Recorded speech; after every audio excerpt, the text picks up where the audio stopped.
Now that's when we're going to talk about some of the important automation practices and the tools involved in that, right?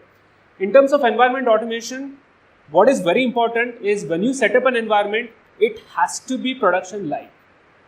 Be it your dev, be it your stage, because if it is inconsistent, you're going to have problems later on. You have your own environment which is different than production, everything works here, and then when it goes to staging, testing, things start failing. And the cost of failure is higher as you move right from there, right? And that's the reason why you should identify the issues at the source. You need to have environments which are identical to the production everywhere, and it should just be automated, and it's absolutely possible to do that. And more or less you should have a self-service environments, right? So self-service tools is what you should focus on, and that's when cloud and everything becomes important, right? So it starts with provisioning. So first thing that you do is provision an environment. How do you provision an environment? You may have bare metals, you may have virtual machines, or you may have cloud. And you have tools to automate the provisioning on each of this.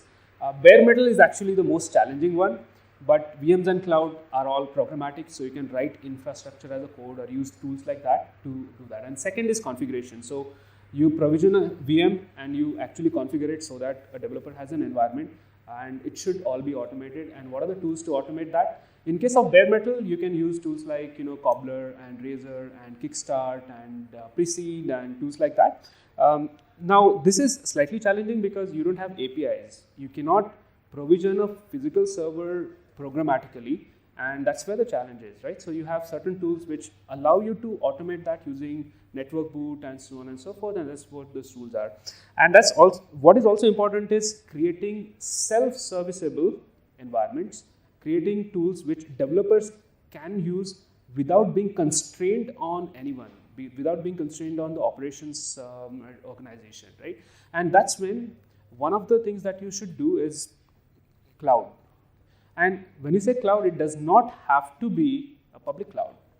It can be just a bunch of VMs, but you can create private cloud using that. Why you should do that is it gives you an ability to programmatically provision the virtual machines or the infrastructure without waiting for someone else to do that for you. And cloud offers you self-serviceability. Cloud offers you a lot of managed services as well, right? Now, I'll give you an example. So I handle an infrastructure which gets about a few million hits, right, every day. And I set it up in 2009. It still works fine without very rare intervention. And that works because we've set it up on cloud and we're using all the managed services, and we've architected it right at the beginning very well. So it auto scales. Whenever the traffic grows, it will auto scale, it will scale down, it will, if something goes down, it will automatically create a new one. So cloud gives you ability to automate all of this. It gives you managed services, so I don't have to manage it, somebody else is doing for me. AWS is doing for me. For example, AWS offers you the RDS, which is a managed database. Managed Hadoop infrastructure, managed analytics tools, managed mobile tools. So I have, let's say, managed email service as well, right? So everything, the moment you start using managed services, your headache of managing that goes away, and you can scale yourself to handle much larger infrastructure. And if you have, let's say, even if you have developments only, you have tools which offer you platform as a service where you can take your code and deploy it within moments, and it just goes and works there, right?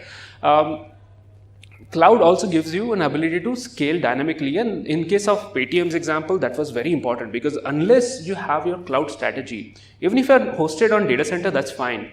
In case of Adobe is completely hosted on data center, but they use it for burstability. Similarly, a lot of companies do that. You have your own data center and you have cloud just when you need it, or when you need to scale up, or when you just need more resources. The second tool or second type of tools that you typically use for automating your environments is infrastructure as a code tools. Now, what do you mean by infrastructure as a code? It's a very interesting concept. So infrastructure as code tools give you an ability to describe your infrastructure as a code, whereas you can programmatically, consistently create that over and over and over and over again, right? And in the world of DevOps, that's what operations folks do. So they build all these self-service tools. They build the infrastructure and environments using infrastructure as a code tools, such as one type of categories of tools is configuration management, Chef, Puppet, Ansible. You have provisioning tools for cloud. So all of those are essential part of our software delivery now, including the Docker files, and in the world of Docker, they have Docker files and Compose files and so on. So everything is being moved to infrastructure as a code if you really realize what is happening in the world of cloud and software delivery as well. And it gives you an ability to repeatably create that flexibly, and everything can be automated there. And with infrastructure as a code, best thing is you can treat it as a code. You can use all the best practices developers have been working on for years and years, right? Like pair programming, test-driven development. You can actually revision control that. You can use that same code, store it along with your application code, and build the infrastructure along with the configurations and the application and deploy it with one button, right? And that's an important aspect of infrastructure as a code. Now, what kind of tools are available in the world of IaaC is one to provision infrastructure that is either on the virtual machines or the cloud. One of that is CloudFormation, which is AWS specific. There is OpenStack Heat, which is OpenStack related provisioning. There is a cloud agnostic tool called as Terraform. Terraform works with any type of cloud platform, including VMware and AWS and Azure and GCE and so on. You also have a lot of libraries and for every single programming language to talk to the APIs, because everything works over APIs in the world of cloud.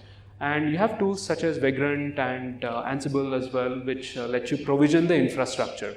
Vagrant is a very interesting tool. We're going to talk about it, and I'm going to show you a demo as well.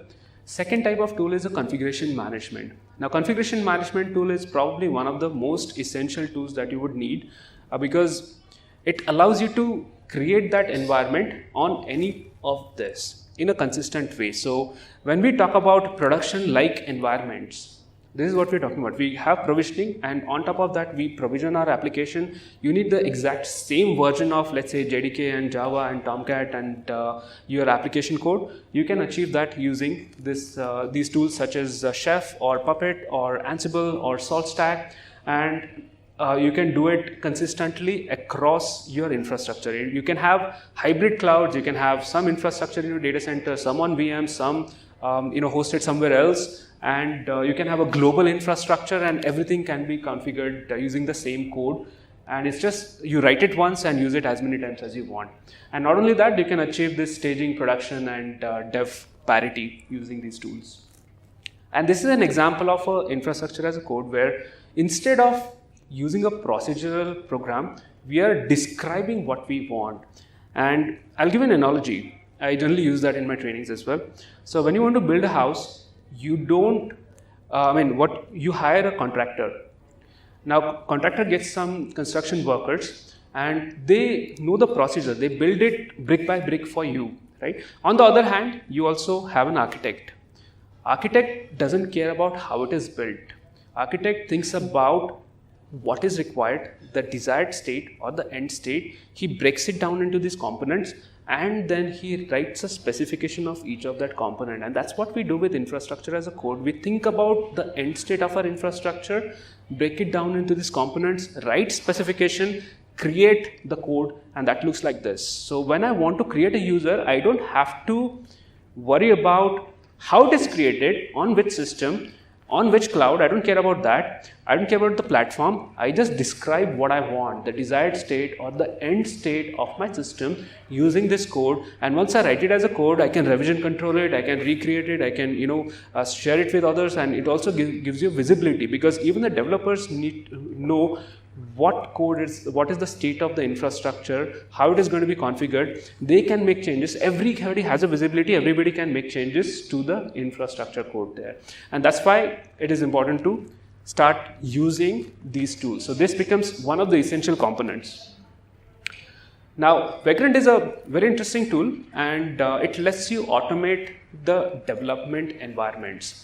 And again, it lets you write a specification of your virtual machine, and it works with multiple hypervisors on one hand, and on the other hand, it works with all these configuration management tools, right? So I have a small demo for Vagrant where I have I'm going to provision one simple infrastructure.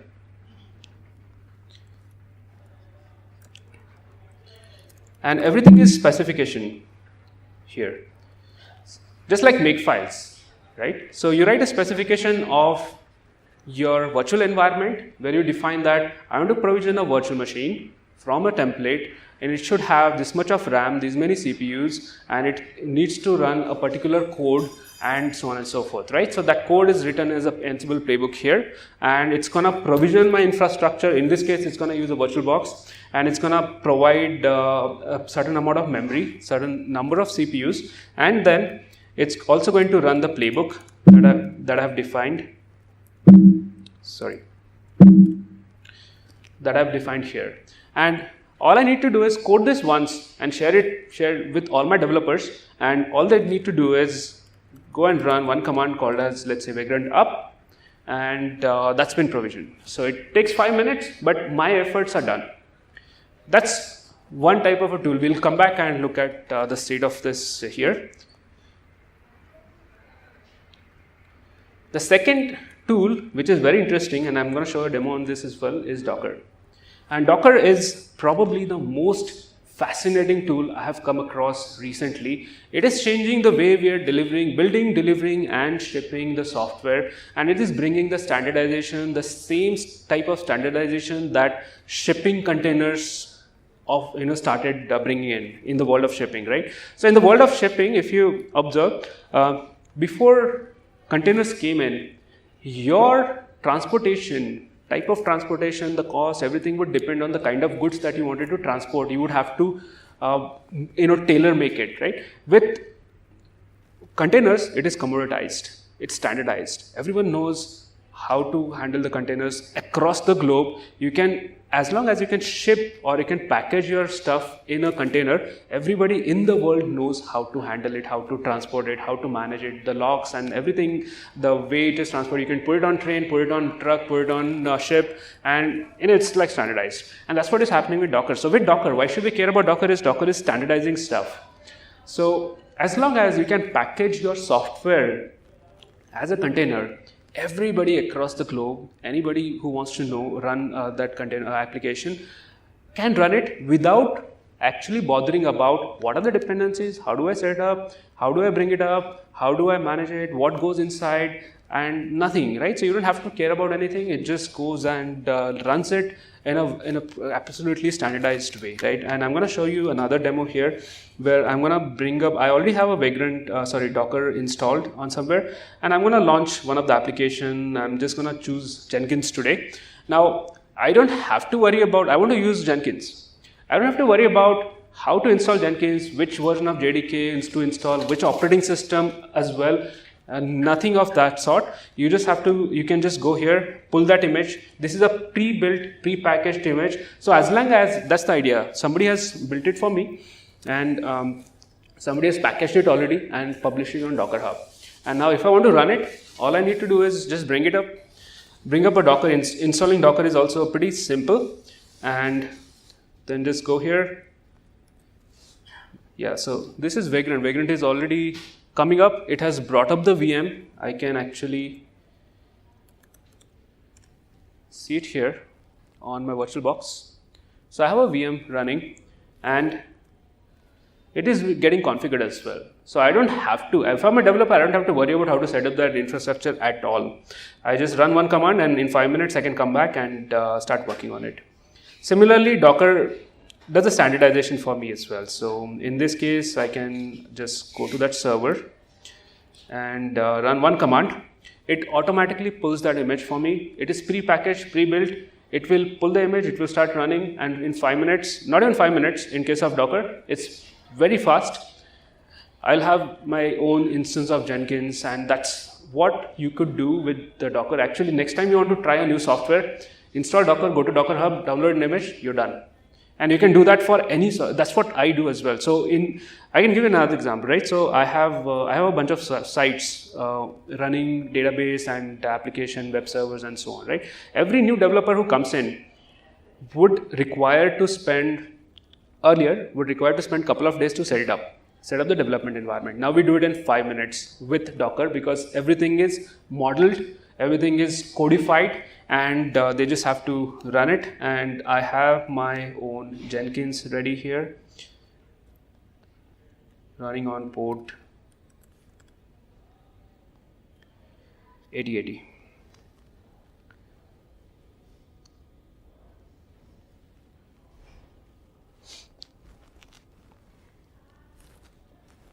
Yeah, it is running. So I just have to provide the password or secret, and that's it, right? So that's what you could do with Docker. So when you have a lot of developers working in collaborative way, right? You definitely need these kind of tools so that you don't spend time waiting for the environment to arrive. You can do it in a self-service mode. You can have operations guys create this, or even developers can create it, publish it in one place, and everybody in the organization standardizes it, uses it, and it works the same way across the globe actually.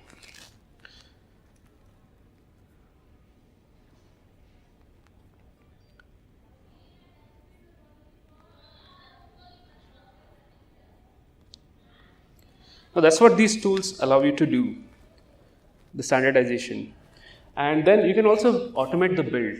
Automating build is definitely something you should do, and you have a lot of automation tools including Gradle, Rake, Make, Maven, and Packer. Now I'm not going to mention all the tools, I'm just going to mention some of these. There are a whole bunch of tools, and you don't have to care about everything and every single practice and every single tool, because it will be specific to your organization or your work. So all you need to know about is, okay, what you should build are the capabilities. Capabilities can be infrastructure as a code, and you can pick one of that. It could be Chef or Puppet or Ansible, either one, not all.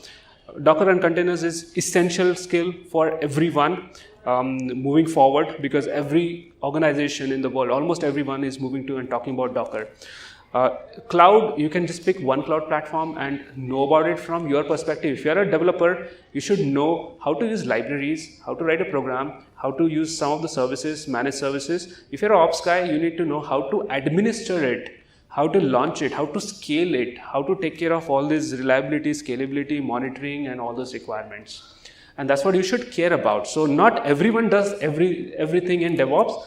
It's basically a cross-functional or group of team, people doing different things which are logically relevant to their side of things or their work, right? So if I'm an ops guy, I should care about the operations and automation. If I'm a developer, I should be agile developer with a DevOps practitioner, and some of the tools that we have here. For deployment automation, you have again a bunch of tools, right? So that's pretty straightforward. So all of these tools, all of this stuff, you should just go and automate.